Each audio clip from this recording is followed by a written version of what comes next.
जय जगन्नाथ मु ओडिया चैनल को आपन को स्वागत।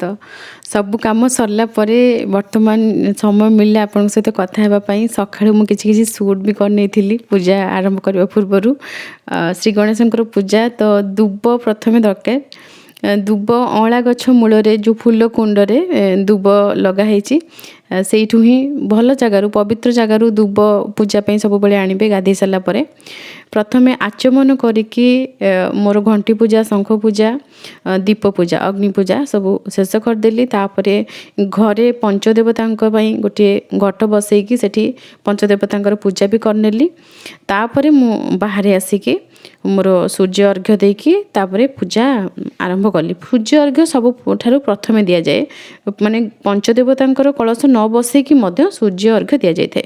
तो सूर्य नारायण को आम समय भितर अर्घ्य देवा दरकार तो तांकर समय अलग समस्त अलग तो प्रथम सूर्य अर्घ्य दे सारा पर आपण अग्नि पूजा घंटी पूजा शंख पूजा एवं कलश पूजा एतिक करेंगे। तो एतिक मु घरे कर देइथिली घट स्थापना कलश स्थापना ए सब विधि मु आगरू शेयर करिछि जे माने पुराना सदस्य से माने भल भाव जानिचंती एठी भी आपण देखिकी जानि परुथिबे दीप को चंदन सिंदूर हलदी अक्षत पुष्प ए सब अर्पण करा जाइछि घंटी रे मध्य समान जिंस अर्पण करा जाइछि एवं घट स्थापना करिछि। ए घट रे आम पंचदेवता को पूजा करिपरिबा ग्राम देवती को मध्य आवाहन करिकि सेठी पूजा करिपरिबा वास्तु देवता नवग्रह को मध्य पूजा करिपरिबा समस्त देवादेवी को आम आवाहन करिकि गोटे कलश रे आम पूजा करिपरिबा। तो कलश न बसैकी तो कौन पूजा करती नहीं से घरे प्रथमे आचमन करिकि कलश स्थापना करदेकी मु बाहर पूजा करने आसी जेहेतु आम घरे द्वार देश श्री गणेश अछंती द्वार गणेश जहाँ को आपण मैंने कहउछंती जेहेतु बाहर अच्छी तो सेठी आउ कलश स्थापना करने संभव नुहे किंबा अग्नि पूजा मध्य सेठी करने संभव नुहे कहीं पूजा करने समय पवन बहुत हुए सेठी दीप लिभि जाए से मु अग्नि पूजा घरे करके आसी आचमन मध्य करनी पूजा आरंभ करने पूर्व तो आचमन करा जाए ना तो से सब कम शेष कर देइथिली आउ सूर्य पूजा मध्य मोर सरी जाइथिला केवल माँ वृंदावती पूजा बाकी थिला घर ठाकुर पूजा ईशान पूजा ए सब पूजा बाकी थिला। प्रथमे श्री गणेश होउचंती अग्रपूज्य तेणु तांकर पूजा प्रथमे करा जिवो कलश स्थापना कर सारा परे कलश रे मध्य सी पूजा पाइले जो पैडटी रखी पूजा कली सी तांकर ही स्वरूप किंतु सेठी तो पंचदेवता भाव पूजा पाइले एठी सी निजे होउचंती स्वयं जी होउचंती मुख्य देवता तेणु तांको अभिषेक मु करैथिली जेमति कि आपण कंचा क्षीर पंचामृत शुद्ध जल एवं चंदन टिके पकेकी अगुर टिके पकेकी बास जल से कर्पूर गुंड टिके पड़िबो एवं जल रे बेलपत्र पुष्प ए सब जिनस पड़िकी मध्य गोटे थर बेलपत्र अभिषेक हुए एवं हलदी रे मध्य श्री गणेशंकर अभिषेक होइथाय काहेकि ना हलदीर मलकुटीरु तांकर शरीर सृष्टि हेइछि तेणु सी हरिद्रा को बहुत भल पाती हलदी को बहुत भल पाती तेणु तांकर अभिषेक आपण हलदी पानी रे मध्य करि पारि विशेष दिन मानकरे। अभिषेक किपरि भाव में करिछि मु आपनको सब किछि देखैछि कौन प्रकार स्पीड मोड रे मु आपनको पूजा देखै नाही स्पीड मोड रे पूजा देखैले केवल आमे कवर कर दिए कि हाँ एतिकी पूजा मु करिछि किंतु केउ भली भाव में करा जाइछि केमिति कोन करा जाइछि सब किछि समस्ते जानि परंती नाही सेति पई मु स्पीड मोड करि नाही। जदि आपनको बोर लागुछि ताहाले आपण स्किप करि करि देखंतु किछि असुविधा नाही जदि आपण बुझी परचंती। वर्तमान मु गोटे पित्तल ढाल रे सब किछि ठाकुरंकर जहाँ भी स्नान पाई शुद्ध जल बास जल एवं पंचामृत क्षीर वर्तमान मुझे बेलपत्र एवं फूल प्रथमे रखिकी ता भीतर जल भरिकी से आम बिलपत्र अभिषेक करवा बिलपत्र तांकर अत्यंत प्रिय जहाँ महादेव को प्रिय से सब जिनस प्रिय तेणु से सब जिनस अभिषेक मुझे कर अभिषेक कर सारा पर ठाकुर को पोछा पोछी कर नूतन वस्त्र पिंधे देइछि जेहेतु गणेश चतुर्थी तो नूतन वस्त्र तो निश्चय पिंधिबे वस्त्र गोटे कांधरे आपण जेमिति उत्तरीय पकांती सेमिति उत्तरीय मध्य पकई देबे तळे गोटे वस्त्र पिंधे देबे ठाकुर को अभिषेक करबा समय केबे भी उल्लग्न करिके अभिषेक करिवे नाही। पूजा स्थान को सजासजी करने आंब पत्रर तोरण एसबूर मु व्यवहार करे किछि भी जेमती कि बाहर जरीर फूल एसबूर व्यवहार मु करे नाही जो माने पुराना सदस्य से जानिचंती प्राकृतिक जिनसर मु व्यवहार करे किंतु एथरक मु आंब पत्रर तोरण भी तैयारी करि परली नाही।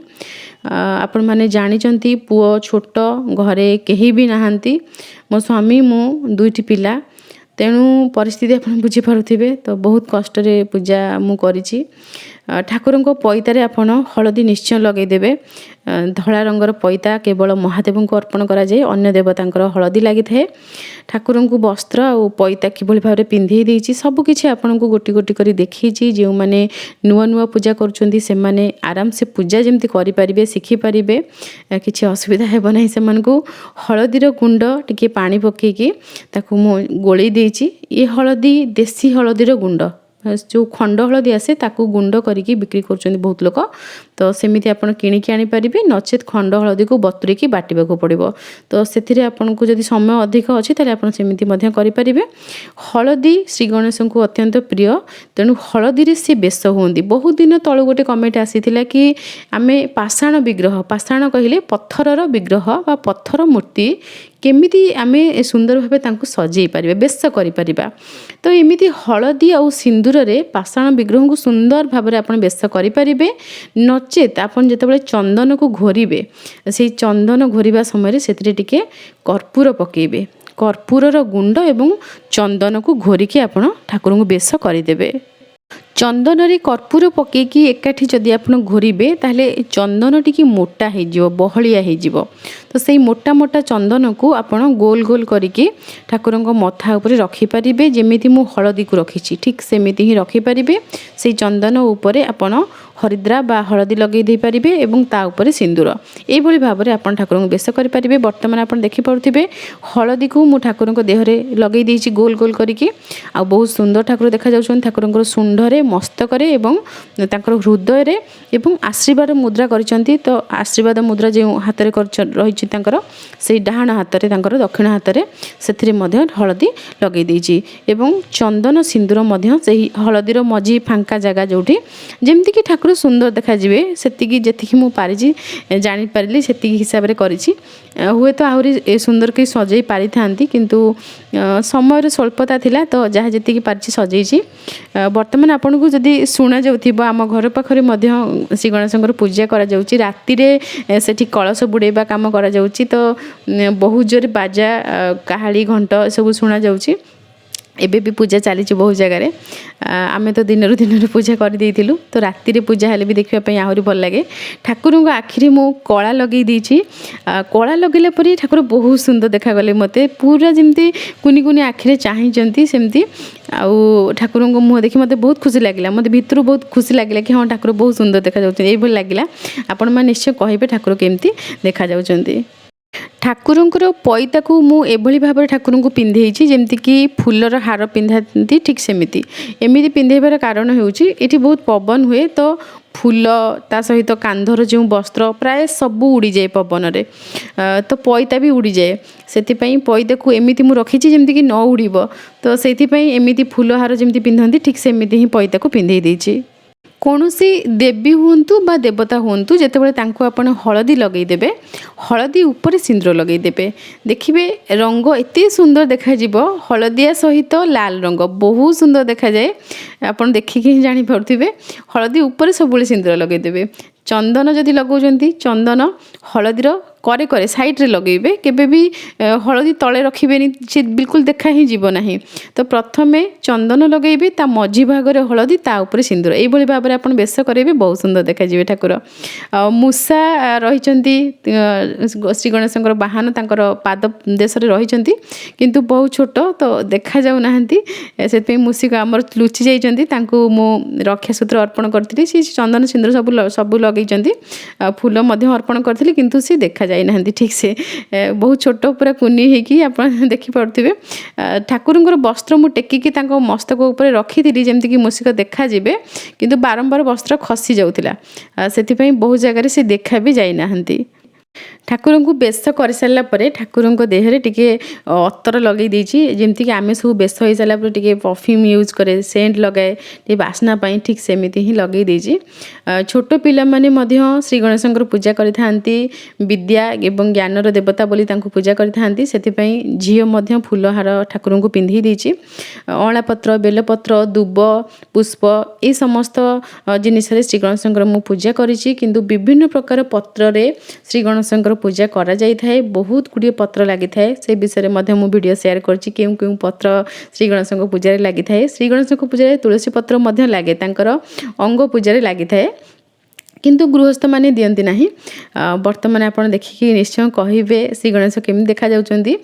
ମସ୍ତକରେ ତାଙ୍କର ମୁଁ ମୁକୁଟ ପିନ୍ଧେଇ ଦେଇଛି, ଯେଉଁ ଘଟ ମୁକୁଟ, କାଗଜର ଘଟ ମୁକୁଟ ଆସିଥାଏ, ଠିକ୍ ସେଇ ମୁକୁଟ। ବାହାରର ବେଶୀ ଜିନିଷ ମୁଁ ବ୍ୟବହାର କରେ ନାହିଁ, ଯାହାକି ପ୍ରାକୃତିକ ଜିନିଷ ସେଇ ସବୁ ଜିନିଷ, ଦୁବ, ବରକୋଳି ପତ୍ର ଏବଂ ଅଁଳା ପତ୍ର, ବେଲପତ୍ର, ପୁଷ୍ପ, ଏଇସବୁ ଜିନିଷ, ରକ୍ଷାସୂତ୍ର ଯାହା ମୁଁ ପୂଜା କରିଥିଲି ଶ୍ରୀ ଗଣେଶଙ୍କ ପାଖରେ ଠାକୁରଙ୍କ ଦେହରେ ହିଁ ଲଗେଇକି ରଖିଦେଇଥିଲି ଏବଂ ପୂଜା ସରିଲା ପରେ ତାକୁ ସମସ୍ତେ ହାତରେ ପିନ୍ଧିଥିଲେ। ଠାକୁର ସଜବାଜ ହେଇସାରିଲା ପରେ ଠାକୁରଙ୍କ ମୁଖଟିଏ ତାଙ୍କୁ ଦର୍ଶନ କରିଦେଇଥିଲି କି କେମିତି ଦେଖାଯାଉଛନ୍ତି ଆଜି ଦର୍ପଣରେ। ଇଏ ଗୋଟେ ଭାବର କଥା, ସେମିତି କିଛି ମାନେ ନୀତି ନିୟମ ନାହିଁ ଯେ ହଁ ଠାକୁର ଦେଖିବେ କମ୍ପଲସରି, ସେମିତି କିଛି ନୁହେଁ। ମୋତେ ଭଲ ଲାଗିଲେ ଠାକୁର ବହୁତ ସୁନ୍ଦର ଦେଖାଗଲେ, ସେଥିପାଇଁ ମୁଁ କହିଲି ନାହିଁ ଠାକୁର ଟିକେ ନିଜ ମୁହଁ ନିଜେ ଦେଖନ୍ତୁ। ସେଥିପାଇଁ ମୁହଁରେ ତାଙ୍କର ଟିକେ ଦର୍ପଣ ଦେଖେଇଦେଲି ତାଙ୍କୁ। ତାପରେ ଧୂପ ଦୀପରେ ଆଳତି କରିକି ନୈବେଦ୍ୟ ଯେମିତି ଅର୍ପଣ କରାଯାଏ ସେମିତି ସରଳ ବିଧିରେ ମୁଁ ପୂଜା ନିଜେ ନିଜେ କରିଛି। ମୁଁ ସବୁ ବର୍ଷ ନିଜେ ହିଁ ଘରେ ପୂଜା କରେ।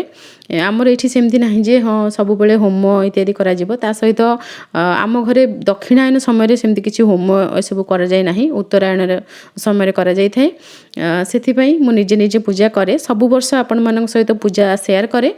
ଏ ବର୍ଷ ମୁଁ ଘର ଭିତରେ ବିଶେଷ କିଛି ଭଲ ଭାବରେ ପୂଜା କରିପାରି ନାହିଁ, କାରଣ ଆପଣମାନେ ଜାଣିଛନ୍ତି ଘରେ ବାବା ନାହାନ୍ତି, ବାବା ଥିଲେ ପୁଅକୁ ରଖନ୍ତି, ତ ମୁଁ ଅଧିକା ସମୟ ପାଇଯାଏ ପୂଜା କରିବା ପାଇଁ। ତ ବାବାଙ୍କର ଆବସେନ୍ସ ତ ଫିଲ୍ ହେବ ଯେମିତି ହେଲେ, ତ ସେମିତି ମୁଁ ଯେତିକି ପାରିଲି ସେତିକି ସମୟ ଦେଇକି ପୂଜା କରିଛି। କିନ୍ତୁ ମୋତେ ଖୁସି ଲାଗିଲା ଶ୍ରୀ ଗଣେଶଙ୍କୁ ଯେତେବେଳେ ମୁଁ ସଜେଇ ସାରିଲି, ମୋତେ ଠାକୁର ବହୁତ ସୁନ୍ଦର ଦେଖାଗଲେ। ଏତିକି ଜିନିଷ ମନକୁ ବହୁତ ଖୁସି ଦେଲା। ବାସ୍ ସେତିକି। ଆପଣମାନେ ନିଶ୍ଚୟ କହିବେ ଆପଣମାନଙ୍କୁ ପୂଜା କେମିତି ଲାଗିଲା। କିଛି ଯେଉଁମାନେ ନୂଆ ଆସିଛନ୍ତି, ନୂଆ ସଦସ୍ୟ ଆସିଛନ୍ତି, ସେମାନେ କିଛି ଶିଖିଥିବେ ବୋଲି ମୋର ଆଶା। ଯଦି ସେମାନଙ୍କର ଆଉ କିଛି ଶିଖିବାର ଇଚ୍ଛା ଅଛି, ଆଉ କିଛି ଜାଣିବାର ଇଚ୍ଛା ଅଛି, ତାହେଲେ ମୋତେ ନିଶ୍ଚୟ କହିବେ। ମୁଁ ଚେଷ୍ଟା କରିବି ଆପଣମାନଙ୍କର ଇଚ୍ଛା ପୂରଣ କରିବା ପାଇଁ।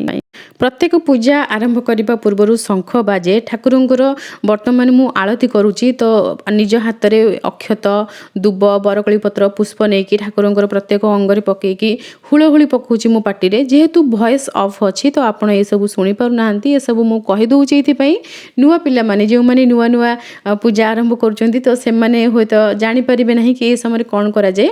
ଠାକୁରଙ୍କ ପୂଜା କରିବା ସମୟରେ ହୁଳହୁଳି ପକାଉଥିବେ ପାଟିରେ। ଯିଏ ଛିଡ଼ା ହେଇଥିବେ ତାଙ୍କୁ କହିବେ ପୁରୁଷମାନଙ୍କୁ ଶଙ୍ଖ ଫୁଙ୍କିବା ପାଇଁ। ମହିଳାମାନେ ଶଙ୍ଖ ଫୁଙ୍କନ୍ତି ନାହିଁ, ଏହା ଶ୍ରୀମଦ୍ ଦେବୀ ଭାଗବତରେ ବାରଣ କରାଯାଇଛି, କିନ୍ତୁ ବହୁତ ଲୋକ ମାନୁନାହାନ୍ତି। ତେଣୁ ଆପଣମାନେ ଯଦି ଆପଣଙ୍କ ଘରେ ବଜାଉଥିବେ ତାହେଲେ ବଜାନ୍ତୁ, ମୋର କିଛି କହିବାର ନାହିଁ, କିନ୍ତୁ ଶ୍ରୀମଦ୍ ଦେବୀ ଭାଗବତରେ ମନା କରାଯାଇଛି। ଏଥିନେଇ ବହୁତ ପ୍ରଶ୍ନ ମଧ୍ୟ ଆସୁଛି। ସେ ପ୍ରଶ୍ନର ମୁଁ ଉତ୍ତର ଦେଇକି ଭିଡ଼ିଓ ମଧ୍ୟ ସେୟାର କରିଛି। ଆପଣମାନେ ସେ ପୁରୁଣା ଭିଡ଼ିଓ ଦେଖିନାହାନ୍ତି, ସେଥିପାଇଁ କହୁଛନ୍ତି। ଏଠି ଝିଅ ମୋର ପୁଷ୍ପାଞ୍ଜଳି ଦେଇଛି ଠାକୁରଙ୍କୁ, ଅକ୍ଷତ ପୁଷ୍ପ ନେଇକି ଠାକୁରଙ୍କ ପାଦ ଦେଶରେ। ନଡ଼ିଆ ମଧ୍ୟ ମହିଳାମାନେ ପିଟନ୍ତି ନାହିଁ। ନଡ଼ିଆକୁ ଏମିତି ଗୋଟା ପିଟିବାର ଅର୍ଥ ବଳି ଦେବା। ମହିଳାମାନେ କେବେ ବଳି ଦିଅନ୍ତି ନାହିଁ, ସେଥିପାଇଁ ପୁରୁଷମାନେ ନଡ଼ିଆ ପିଟନ୍ତି। ତ ନଡ଼ିଆ ପିଟିକି ମୋ ସ୍ୱାମୀ ଠାକୁରଙ୍କ ମସ୍ତକରେ ନଡ଼ିଆରେ ଯେଉଁ ପାଣି ରହିଥାଏ ସେ ଜଳ ଅର୍ପଣ କରାଯାଏ। ପ୍ରାୟ ସମସ୍ତେ ଅର୍ପଣ କରନ୍ତି, ସେଥିପାଇଁ ଆମର ଏପଟେ ଅର୍ପଣ କରାଯାଏ। ଠାକୁରଙ୍କ ମସ୍ତକରେ ସେ ଅର୍ପଣ କରିଦେଇଛନ୍ତି। ବେଲପତ୍ରରେ ଠାକୁରଙ୍କୁ ମୁଁ ଭୋଗ ପାଣି ଛଡ଼େଇ ଦେଇଛି। ଯାହା ଭୋଗ ଯେମିତିକି 21 ଗୋଟି ଲଡ଼ୁ ଏଇ ପୂଜାରେ ଠାକୁରଙ୍କୁ ଭୋଗ ଲାଗିଥାଏ। 21 ଗୋଟି ମୋଦକ ପିଠା ଭୋଗ ଲାଗିଥାଏ। ମୋଦକ ପିଠା ମୁଁ ଏ ବର୍ଷ ତିଆରି ହିଁ କରିପାରିଲି ନାହିଁ, ସମୟର ଏତେ ଅଭାବ ରହିଲା। ପିଲା ଛୋଟ, ତ ଆପଣ ବୁଝିପାରୁଥିବେ ଘରେ ବର୍ତ୍ତମାନ କେହି ବି ନାହାନ୍ତି, ସେଥିପାଇଁ ମୁଁ କରିପାରିଲି ନାହିଁ। ଆର ବର୍ଷ କରିଥିଲି ଠାକୁରଙ୍କ ପାଇଁ ପିଠା। ଏ ବର୍ଷ ରାଶି ଲଡ଼ୁ 21 ଗୋଟି ମୁଁ ଭୋଗ କରିଥିଲି। ସେଇ 21 ଗୋଟି ଲଡ଼ୁରୁ 10 ଗୋଟି ବ୍ରାହ୍ମଣଙ୍କୁ ଦିଆଯାଇଥାଏ। ଯେହେତୁ ବ୍ରାହ୍ମଣ ଆମର ଆସିନଥିଲେ, ତେଣୁ ଛୋଟ ପିଲାମାନଙ୍କୁ ମୁଁ ବାଣ୍ଟି ଦେଇଥିଲି। ବାକି ଗୋଟିଏ ଚଣ୍ଡରେ ବାହାର କରିଦେଇଥିଲି। ବାକି 10 ଗୋଟି ଲଡ଼ୁ ଆମେ ନିଜେ ଘରେ ରଖିଥିଲୁ। ଠାକୁରଙ୍କୁ ବିଡ଼ିଆ ପାନ ତ ନିଶ୍ଚୟ ଅର୍ପଣ କରିବେ ମନ୍ତ୍ର ସହିତ, ତାମ୍ବୁଳଂ ସମର୍ପୟାମି ମନ୍ତ୍ରରେ। ତ ଠାକୁରଙ୍କୁ ମୁଁ ବିଡ଼ିଆ ପାନ ଅର୍ପଣ କରିଦେଇଛି। ତାଙ୍କର ଶୁଣ୍ଢ ପାଖରେ ହିଁ ରଖିଦେଇଛି, ଯେଉଁଠି ତାଙ୍କର ହାତ ଏବଂ ଶୁଣ୍ଢ ଏକାଠି ରହିଛି ସେଇଠି ହିଁ ପାନ ମୁଁ ରଖିଦେଇଛି। ବିଡ଼ିଆ ପାନ କିପରି ଭଙ୍ଗାଯାଏ ଏସବୁ ମୁଁ ଆଗରୁ ମଧ୍ୟ ସେୟାର କରିଛି। ଗୁଜୁରାତି, ଲବଙ୍ଗ, ଗୁଆ, ଏଇସବୁ ଜିନିଷ, ସେଥିରେ ଆମର ଚୂନ ଲାଗିବ ନାହିଁ, କୌଣସି ଅଲଗା କିଛି ଜିନିଷ ପଡ଼ିବ ନାହିଁ। ବାସ୍ ସେତିକି ଜିନିଷରେ ପାନ ମୋଡ଼ା ହେବ, ତାକୁ ହିଁ ବିଡ଼ିଆ ପାନ କୁହାଯାଏ। ବିଡ଼ିଆ ପାନ ଠାକୁରଙ୍କୁ ଅର୍ପଣ କରିକି ଭୋଗ ଲଗେଇକି ବାସ୍ ଠାକୁରଙ୍କର ସବୁ କାମ ସରିଗଲା ପରେ ମୁଁ ରକ୍ଷାସୂତ୍ରକୁ ନେଇ ଆସିଥିଲି। ଆମେ ସମସ୍ତେ ଓଷା କରିଥିଲୁ, ତ ସେଥିପାଇଁ ସମସ୍ତେ ନିଜ ହାତରେ ରକ୍ଷାସୂତ୍ର ବାନ୍ଧିଥିଲୁ। କେବଳ ଶ୍ରୀ ଗଣେଶଙ୍କ ପୂଜାରେ ନୁହେଁ, ସମସ୍ତ ପୂଜାରେ ରକ୍ଷାସୂତ୍ର ପୂଜା କରାଯାଇକି ସମସ୍ତେ ଯିଏ ବ୍ରତଧାରୀ ସେମାନେ ବାନ୍ଧିଥାନ୍ତି। ରକ୍ଷାସୂତ୍ର ତାର ନାଁ, ଅର୍ଥାତ୍ ସିଏ ଆମକୁ ସୁରକ୍ଷା ପ୍ରଦାନ କରିଥାଏ। ବିବାହିତ ମହିଳାମାନେ ବାମ ହସ୍ତରେ ବାନ୍ଧନ୍ତି, ପୁରୁଷମାନେ ଦକ୍ଷିଣ ହସ୍ତରେ। ଛୋଟ ପିଲାମାନେ ସେମାନେ ଦକ୍ଷିଣ ହସ୍ତରେ ହିଁ ବାନ୍ଧିଥାନ୍ତି, ଝିଅ ହୁଅନ୍ତୁ ବା ପୁଅ। କିନ୍ତୁ ବିବାହିତ ମହିଳାମାନେ ବାମ ହସ୍ତରେ ବାନ୍ଧିଥାନ୍ତି। ଆପଣ ଦେଖିକି ହିଁ ଜାଣିପାରୁଥିବେ, ଛୋଟ ପିଲାକୁ ନେଇକି ପୂଜା ଆରମ୍ଭରୁ ଶେଷ ସବୁକିଛି ପିଲାକୁ ଦେଖିବାକୁ ବି ପଡ଼େ, କାହିଁକିନା ବାରମ୍ବାର ସେ ଆଡ଼େ ସାଡ଼େ ପଳେଇଯିବ, କେଉଁଠି ପଡ଼ିଯିବ, ହାତ ଗୋଡ଼ ଭାଙ୍ଗିଯିବ। କିଛି କ୍ଷତି ହେଲେ ପିଲାମାନଙ୍କର ଆମେ ନିଜେ ନିଜକୁ କେବେ କ୍ଷମା କରିପାରିବା ନାହିଁ କି ହଁ ଏଇ କାମ ମୁଁ କରୁଥିଲି ସେଥିପାଇଁ ମୋ ପିଲାର ଏଇଆ ହେଇଗଲା। ସେଥିପାଇଁ ମୁଁ ପିଠା ଠାକୁରଙ୍କ ପାଇଁ କରିପାରିଲିନି। ସେଇଟା ମୋର ମନ ଭିତରେ ରହିଲା କି ଠାକୁରଙ୍କ ପାଇଁ ଏ ବର୍ଷ ମୁଁ ପିଠା କରିପାରିଲି ନାହିଁ। ପୁଅ ବଡ଼ ହେବା ଭିତରେ ହୁଏତ ଆହୁରି କିଛି ଜିନିଷ ପୂଜାରେ ମୁଁ ଯାହା କରୁଥିଲି ଆଗରୁ ତା ଭିତରୁ କିଛି ଜିନିଷ କମ୍ ହେଇଯିବ। ଭଗବାନଙ୍କୁ ଡାକୁଛି କି କିଛି କମ୍ ନ ହେଉ, ବାସ୍ ଯାହା ଆଗକୁ ଠାକୁରଙ୍କର ଇଚ୍ଛା ଥିବ। କିନ୍ତୁ ମୁଁ କ'ଣ କହିବାକୁ ଚାହୁଁଛି କହିପାରୁନି, ସେ କଥା ମୁଁ ଭାବୁଛି ଯେଉଁମାନେ ପୁରୁଣା ସଦସ୍ୟ ସେମାନେ ବୁଝିପାରୁଥିବେ। ସବୁକିଛି କହି ହୁଏନି, ବହୁତ ଜିନିଷ ଥାଏ ମନରେ, ସେଇଟା କହିବି ହୁଏନି। ତ ସେମିତି କିଛି କଥା ମୁଁ ଭାବୁଛି କିନ୍ତୁ ଆପଣଙ୍କୁ କହିପାରୁନି। କିନ୍ତୁ ମୁଁ ଜାଣିଛି ଯେଉଁମାନେ ମୋତେ ଭଲ ପାଆନ୍ତି, ପ୍ରଥମରୁ ଜାଣିଛନ୍ତି, ସେମାନେ ଜାଣିପାରୁଥିବେ ମୁଁ କ'ଣ କହିବାକୁ ଚାହୁଁଛି। ପୂଜା ଶେଷରେ ସବୁଠାରୁ ପ୍ରଥମ କାମ ହେଉଛି ପ୍ରସାଦକୁ ବାଣ୍ଟିବେ। ସବୁବେଳେ ମୁଁ ଆପଣମାନଙ୍କୁ କୁହେ କି ପ୍ରସାଦ ବାଣ୍ଟିବେ ଏବଂ ଦକ୍ଷିଣା କିଛି ଠାକୁରଙ୍କୁ ଦେବେ। ସେହି ଦକ୍ଷିଣାକୁ କାହାକୁ ବି ଦାନ କରିଦେବେ। ଦାନ, ଦକ୍ଷିଣା ଏବଂ ପ୍ରସାଦ ବଣ୍ଟନ, ଏ ତିନିଟା ଯାକ ଜିନିଷକୁ ଆପଣ ନିଜର ପ୍ରିୟ ଜିନିଷ କରିବେ। ପ୍ରସାଦ ବାଣ୍ଟିବା ସବୁଠାରୁ ଖୁସିର କାମ। ଛୋଟ ପିଲାମାନେ ଯେତେବେଳେ ନିଜ ହାତରେ ମିଠା ମିଠା ପ୍ରସାଦ ନେଇକି ଖାଆନ୍ତି ଏବଂ ହସି ଦିଅନ୍ତି, ସେଇଥିରେ ହିଁ ଆମକୁ ଆମର ସବୁତକ ପୂଜାର ଫଳ ମିଳିଯାଇଥାଏ। ତା ସହିତ ଗଣେଶ ଚତୁର୍ଥୀ ବ୍ରତର ନିୟମ ହେଉଛି କି 10 ଗୋଟି ଲଡ଼ୁ ବଣ୍ଟନ କରାଯିବ। ବାହାରେ ପୂଜା ଶେଷ କରିସାରିଲା ପରେ ଘରେ ଶ୍ରୀ ଗଣେଶଙ୍କର ଫଟୋ ଯେଉଁଠି ରହିକି ପୂଜା ପାଉଛନ୍ତି, ସେଠି ଆମର ଗୁଆଟିଏ ରହିକି ସବୁବେଳେ ପୂଜା ପାଆନ୍ତି। ସେହି ଗୁଆଙ୍କୁ ଏବଂ ଆଉ ଗୋଟିଏ ନୂଆ ଗୁଆ ଶ୍ରୀ ଗଣେଶଙ୍କ ପାଖରେ ମା ଗୌରୀଙ୍କର ସ୍ୱରୂପ ଭାବରେ ମୁଁ ଅକ୍ଷତ ଉପରେ ସ୍ଥାପନା କରିକି ପୂଜା କରିଥିଲି। ମାଙ୍କ ପାଇଁ କୁନି କୁନି ଶଙ୍ଖା ମୁଁ ଅନଲାଇନ୍ ଅର୍ଡ଼ର କରିକି ଆଣିଥିଲି, ଆପଣଙ୍କ ସହିତ ସେୟାର ମଧ୍ୟ କରିଥିଲି। କୌଣସି ବି ସାଇଟ୍ରୁ ଆପଣଙ୍କୁ ମିଳିଯିବ ଏ କୁନି ଶଙ୍ଖା। ଯେତେବେଳେ ଗୁଆରେ ଠାକୁରଙ୍କୁ ଆବାହନ କରି ମୁଁ ପୂଜା କରେ, ସେତେବେଳେ ବହୁତ ବଡ଼ ବଡ଼ ଶଙ୍ଖା ଦେବାକୁ ଭଲ ଲାଗେ ନାହିଁ। ସେଥିପାଇଁ ସେ କୁନି ଶଙ୍ଖା ମୁଁ ମାଙ୍କୁ ଅର୍ପଣ କରିଥିଲି। ଅକ୍ଷତ ଉପରେ ଗୁଆରେ ମାଙ୍କୁ ଆବାହନ କରିଥିଲି। ରକ୍ତ, ଚନ୍ଦନ ଏବଂ ସିନ୍ଦୁର, ହଳଦୀ ଏସବୁ ଜିନିଷ ମାଙ୍କୁ ମୁଁ ଲଗେଇ ଦେଇଥିଲି। ତା ସହିତ ଅକ୍ଷତ, ପୁଷ୍ପ, ବେଲପତ୍ର ଏସବୁଥିରେ ମାଙ୍କର ମୁଁ ପୂଜା ଅର୍ଚ୍ଚନା କରିଥିଲି। ଧୂପ, ଦୀପ, ନୈବେଦ୍ୟ ଅର୍ପଣ କରିଥିଲି। ନୈବେଦ୍ୟରେ ସେଇ ଉଖୁଡ଼ା, ଫଳମୂଳ, ଲଡ଼ୁ ଏଇସବୁ ଜିନିଷ ଅର୍ପଣ କରିଥିଲି।